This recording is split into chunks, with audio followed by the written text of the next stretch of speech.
Hi, thanks for the clarification. Appreciate it. I've got my X11 open here. And I put a pony wall in there. I don't particularly care about the height because I'm just doing a tutorial. I'm going to name this space bath and shower. And I'm going to go over here to the moldings tab and get rid of the moldings. You probably already know that. That's fine. And the other person who posted, you know, they got it right, but I thought I'd just show you. I'm going to put a doorway over here.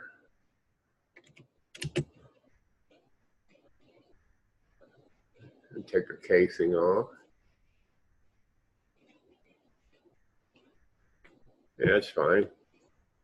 Let me go over here to an elevation camera and click on the wall, bring it down to the door. I'm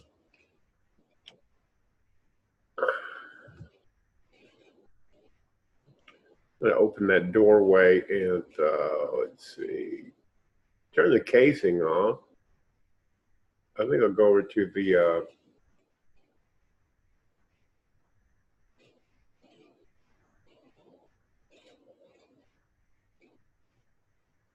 make that really thin.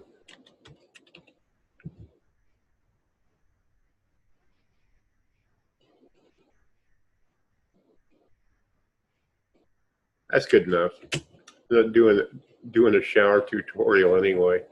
Okay, now I got this thing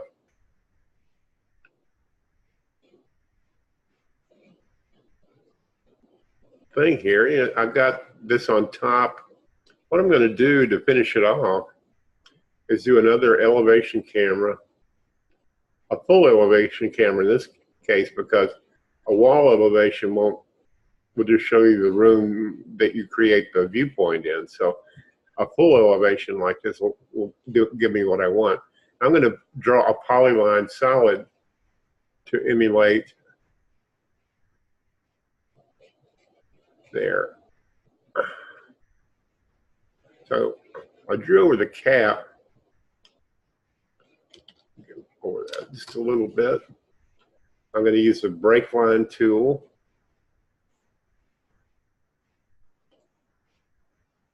Yeah, I want that break right on the edge.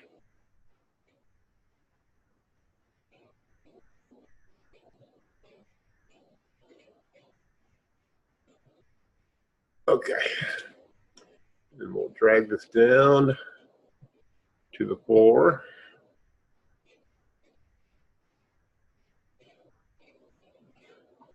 Click on this edge.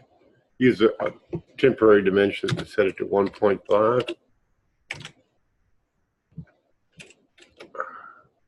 Okay, so now I've got an L-shaped waterfall thing there in 2D. Now I'm going to convert it to a polyline solid. And we'll make it 30 inches deep. We'll figure that out in another camera view.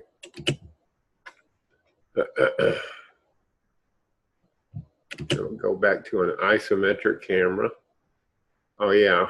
Oh, okay. That's correct. I'm going to click on that and reshape it.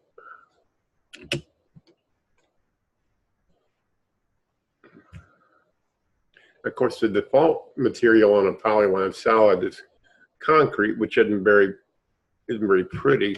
Let's see if I can get a better angle on that. There we go. And whoops. Okay. I'm going to use the eyedropper to get this material here and put it on the concrete. I think it's Puro or something like that. Yeah, I use this a lot, just generically. 8141 Puro. It's in the library browser. Okay. I'm going to click on this polyline solid, overlap it so it covers that edge. And also, I'm going to take this and copy it. I mean, I don't know if you want to do this, but the copy to the other side and cover the other edge so that they're symmetric looking. There we go. Yeah, let me go overview camera. So you can kind of see this. It's a little bit easier to see it. I should have made the bathroom a little bit larger, then it'd be easier to see. Now that's not covering the door frame. Of course, if I was doing this, I wouldn't do the door frame where it showed. But that's another tutorial. There, that looks a little bit better.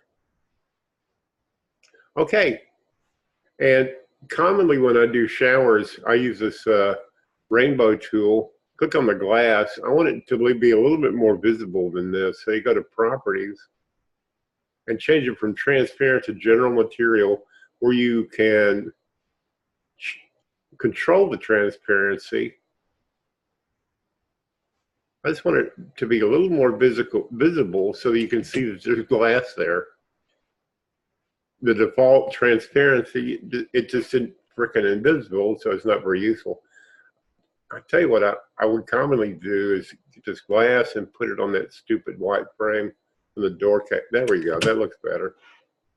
And then you put your shower and your tile and so forth in. But in terms of walking you through it, there you are. I hope this helps you. Thank you.